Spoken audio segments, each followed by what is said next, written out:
मैत्री की चर्चा पूज्यपाद स्वामी जी महाराज ने कल शुरू की थी। आज भी वही चर्चा जारी है। महर्षि याज्ञवल्क्य एक ऐसे संत हुए हैं जो बहुत अमीर थे, जिनके पास प्रचुर धन संपत्ति थी। सामान्यतः संतों के पास, ऋषि मुनियों के पास धन संपत्ति होती नहीं, होनी भी नहीं चाहिए। साधक जनों, ये संताई के साथ नहीं चलती।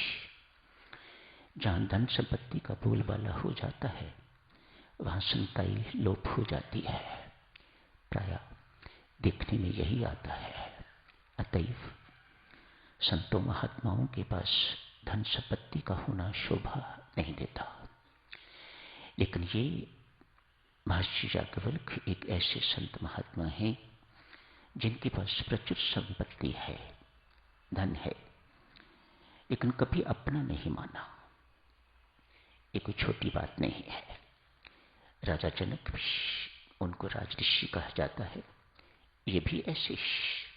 न राजा जनक ने सब कुछ होते हुए अपना कभी कुछ नहीं माना। न मेरा राज है, न मेरा पाठ है, मेरा कुछ नहीं है। ये धन संपत्ति, नथिंग बिलोंग्स टू मी, मेरा कुछ नहीं है। राजा जनक भी ऐसे ही मानते और महर्षि याज्ञवल्क्य भी यही मानते हैं। बहुत देर इस संसार में रहते हुए हो गए। मन में एकांत की भारी उत्कंठा है।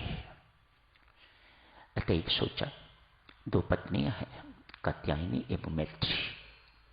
इन दोनों को अपनी संपत्ति एक जैसी बांट के तो कहीं एकांत में चला जाता हूं। वहां जाके एकांत में साधना करूंगा। मानो साधना के अतिरिक्त और कोई काम नहीं। होल टाइम साधक। संसार में रह के साधक चुनो, होल टाइम साधक बनना असंभव नहीं तो कठिन तो बहुत है, इसमें कोई शक नहीं। एकांत में आदमी चला जाता है तो काफी सारी कठिनाइयां कम हो जाती हैं, डिस्ट्रैक्शंस कम हो जाती हैं, जो संसार में स्वाभाविक है। वहां जाके काफी कुछ आसान हो जाता है।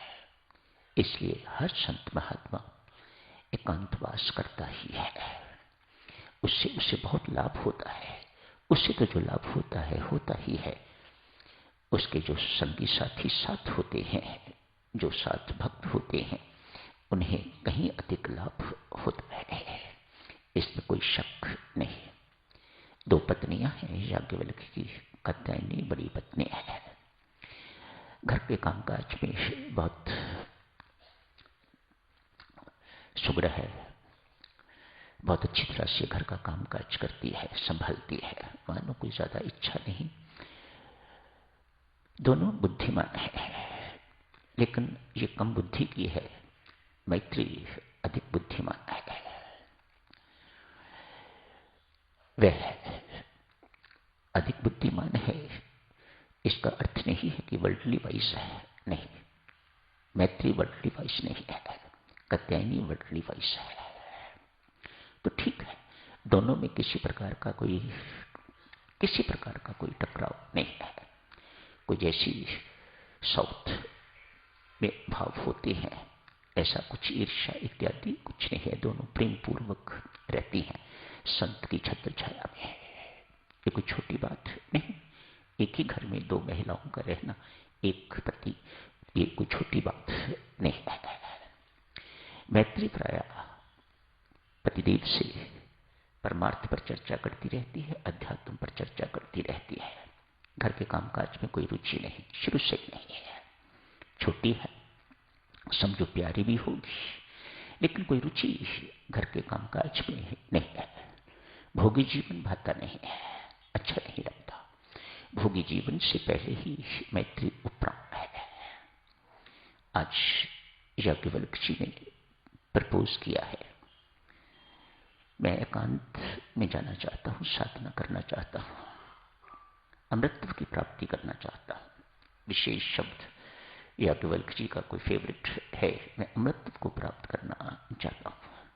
आपको कोई आपत्ति तो नहीं? किसने जवाब नहीं दिया। कौन? There is no contradiction at all. तो याज्ञवल्क्य जी ने कहा, जितनी मेरी पूंजी है मैं आप दोनों में बांट देना चाहता हूं, एक जैसी। कात्यायनी बहुत खुश है, मानो सब कुछ मिल गया उसे अभी परमार्थ का कोई बोध नहीं है, ज्ञान ध्यान किसी चीज का कोई बोध नहीं है। मैत्री को भी हिस्सा दिया गया है, लेकिन चुप है। क्यों चुप है? मन ही मन सोच रही है। इनके पास अवश्य धन से कहीं अधिक महत्वपूर्ण कुछ है जिसे पाने के लिए जा रहे हैं। वह क्या है? अभी अपने ही मन में प्रश्न है। अभी याज्ञवल्क्य जी से नहीं पूछा, महर्षि से कोई बात नहीं की, अपने ही मन में चर्चा है, अपना ही विचार चल रहे हैं। खूब इसका दिमाग चलता था इस चीज में, अपना ही दिमाग चल रहा है। ये सारी की सारी संपत्ति यहां छोड़ के जा रहा है, क्या प्राप्त करना चाहता है? लोग धन संपत्ति के लिए अपनी सारी की सारी आयु घोंप देते हैं, सारी की सारी जिंदगी घोंप देते हैं, लेकिन ये सब कुछ इसे प्राप्त है, ये सब कुछ छोड़ के जा रहा है। क्या प्राप्त करना चाहता है? मानो इससे कहीं अधिक महत्वपूर्ण है जो ये प्राप्त करना चाहता है। वह क्या है? मैत्री के मन में ये प्रश्न उठा है, वह क्या है? मैं भी वही मामूली। स्वामी जी महाराज ने शब्द कल प्रयोग किया, देना ही चाहते हो तो अपनी जैसी लगन दो, मुझे आप जैसी लगन लग जाए, जैसी लगन आपको है